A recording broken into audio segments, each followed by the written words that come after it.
You ever see a plan that looks absolutely perfect on paper, but then in the real world, it just completely falls flat? Well, that's the exact puzzle we're digging into today. We're going to explore why even the most well-designed policies can fail, and we'll be using Pakistan's national water policy as our case study. It's a fascinating story. Let's get into it. So let's just think about that for a second. If you had to design a water policy for the world we live in right now, what would you include? I bet you'd be thinking about things like sustainability, making sure everyone has a say, protecting the environment, all that good stuff, right? Okay, hang on to that thought. Because back in 2018, that's exactly what Pakistan did. After years of discussion, it launched its very first national water policy. And for a country facing some serious water shortages, this was a massive deal. I mean, this was supposed to be the roadmap to a more secure water future. And when you read it, man, it looked amazing. It really hit all the right notes. It's all built around this big, globally accepted idea called Integrated Water Resource Management, or IWRM for short. Basically, it means you look at the whole picture, you bring everyone to the table, you treat water like the valuable resource it is, and you make sure environmental health and human rights are front and center. It looked like the absolute model of a modern policy. But, and you knew there was a but coming, right? This is where the whole thing gets really interesting, because when you stop reading the words and start following the money, you see a totally different story. 68%. This number right here. This is the key. This unlocks the entire mystery of what's really going on. Because it turns out that despite all that new, forward-thinking language about careful management and conservation, nearly 70% of the actual investment is slated for huge, old-school engineering projects. We're talking new dams, new reservoirs, new embankments. It's a playbook straight out of the last century. Which leads us to the core question of this entire explainer. What is going on here? If the policy sounds so modern, why is the plan to spend the money so, well, old-fashioned? To figure that out, we have to look at this hidden battle of ideas that's happening just under the surface. You see, this policy isn't really one single plan. It's more like the result of a massive tug of war between two very powerful and totally opposite ways of thinking about water. And each one is pulling the country's strategy in a completely different direction. So on one side of the rope, you have what academics call the engineering narrative. This is the old school view, the one that's been around forever. It says, if you have a water shortage, it's a supply problem. The only answer is to build more stuff, more dams, more canals. But on the other side, you've got the environmental narrative. And it argues, no, the problem isn't supply, it's management.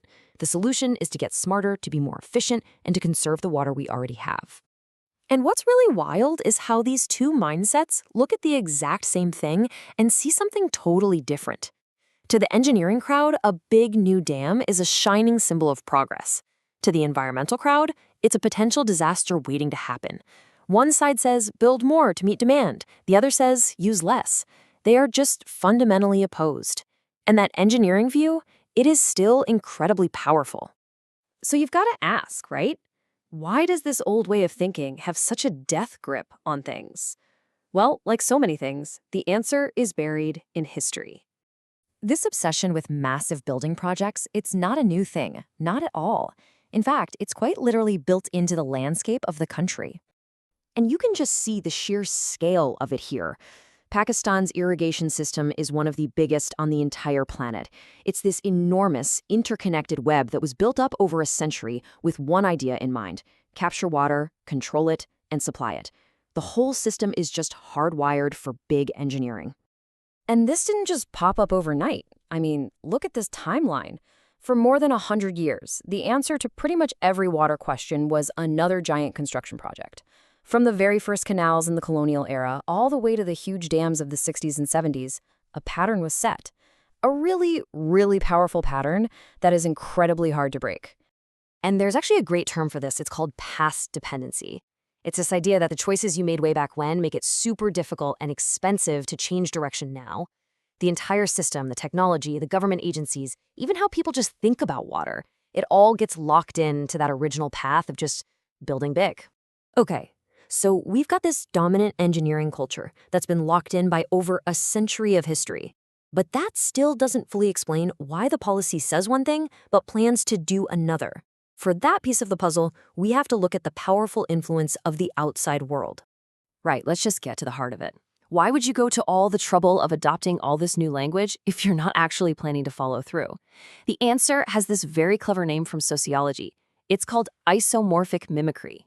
Now, it sounds really complex, but the idea is actually super simple. It's when a government basically copies the look of a successful model from somewhere else. Why?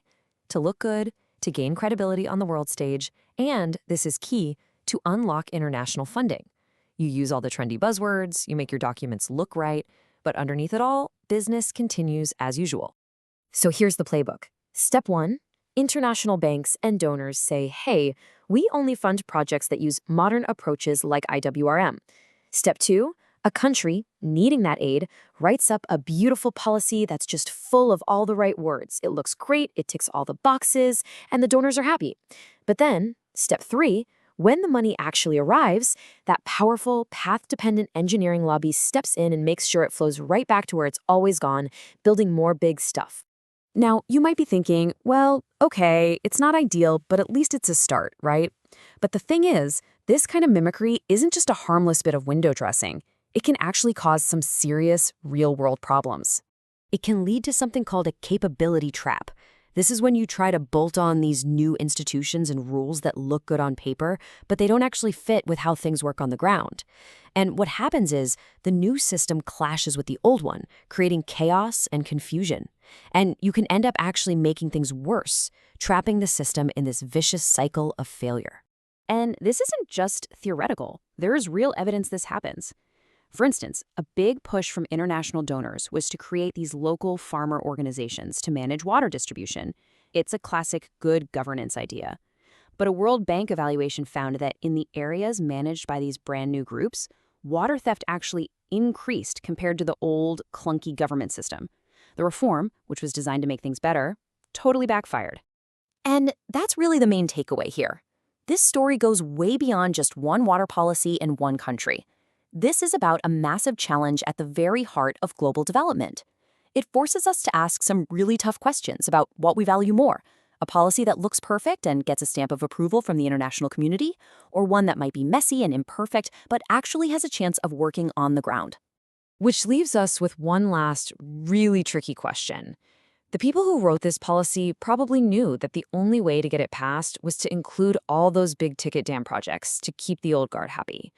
So is a compromise policy that actually gets adopted better than a perfect one that just sits on a shelf collecting dust? It's a brutal trade-off, and it's one that people trying to make a difference all over the world have to face every single day.